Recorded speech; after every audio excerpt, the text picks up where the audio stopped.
आपने देखा होगा कि लोग सोशल मीडिया पर व्यूज और फॉलोअर्स के लिए आजकल क्या नहीं करते। हर कोई चाहता है कि मेरी एक वीडियो भी वायरल हो जाए तो मजा आ जाएगा, और कई बार लोग वीडियो को वायरल करने के चक्कर में ऐसा कुछ कर डालते हैं जिसका नतीजा उन्हें बाद में भुगतना पड़ता है। हम बताने वाले हैं आपको एक ऐसे ही यूट्यूबर के बारे में जिसने सिर्फ व्यूज के लिए ऐसा काम किया कि उसे अब 6 महीने की जेल की सजा हो गई है। दरअसल एक यूट्यूबर को सोमवार को 6 महीने जेल की सजा सुनाई गई क्योंकि उसने सोशल मीडिया पर व्यूज और प्रभाव के लिए जानबूझकर सिंगल प्रोपेलर विमान को दुर्घटनाग्रस्त कर दिया था।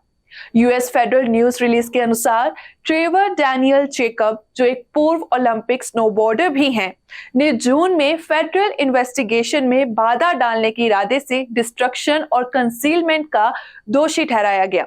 ये याचिका तब आई जब 30 साल के जेकब ने 24 नवंबर 2021 को लोम्पोक कैलिफोर्निया से मैमथ लेक्स कैलिफोर्निया की एक सोलो उड़ान के दौरान एक विमान दुर्घटना का मंचन किया।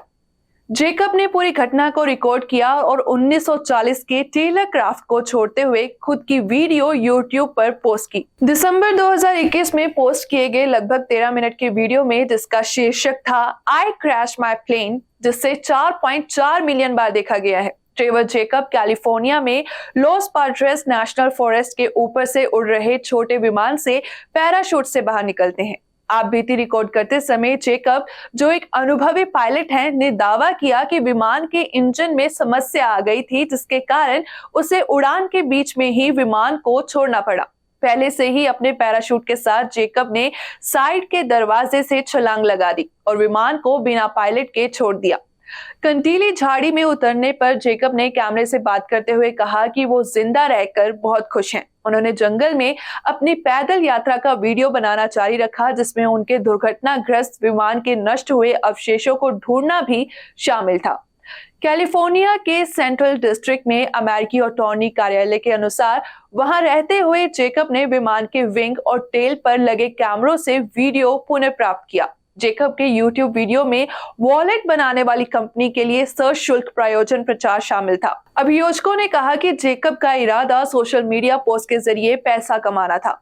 वीडियो के ऑनलाइन साझा होने के लगभग तुरंत बाद प्रशंसकों, मीडिया और एविएशन एक्सपर्ट्स ने स्टंट की वैधता पर सवाल उठाना शुरू कर दिया और अपनी दोषी याचिका के हिस्से के रूप में जेकब ने स्वीकार किया कि उसका कभी भी उड़ान खत्म करने का इरादा नहीं था। अमेरिकी अटॉर्नी कार्यालय ने कहा कि जेकब ने घटना के 2 दिन बाद ही अधिकारियों को दुर्घटना के बारे में सूचित किया, जिसके बाद अधिकारियों ने जेकब से कहा कि उसे मलबे को संरक्षित करना होगा। जेकब ने उस समय अधिकारियों को बताया कि दुर्घटना स्थल पर पहले पैदल यात्रा करने के बावजूद उसे नहीं पता था कि विमान कहां था। घटना के लगभग 3 हफ्ते बाद यानी कि 10 दिसंबर 2021 को जेकब और एक और दोस्त हेलीकॉप्टर से दुर्घटना स्थल के लिए उड़ान भरी।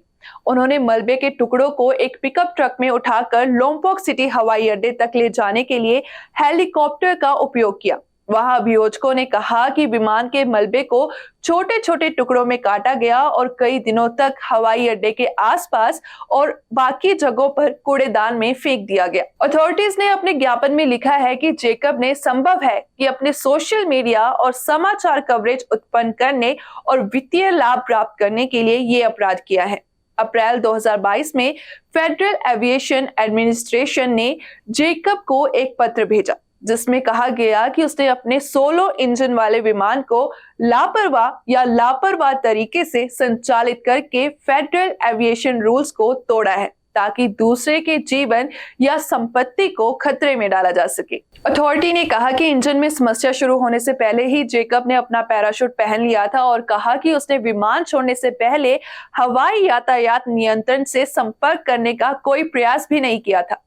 FAA ने कहा कि जेकब सुरक्षित रूप से लैंड कर सकते थे, और पर ऐसा ना करने पर जेकब को अब 6 महीने की जेल मिली है और साथ ही उसका निजी पायलट लाइसेंस रद्द कर दिया गया है। आज की इस रिपोर्ट में इतना ही। फिर से हाजिर होंगे नई रिपोर्ट के साथ। आप देखते रहिए BTV। Be positive, be yourself.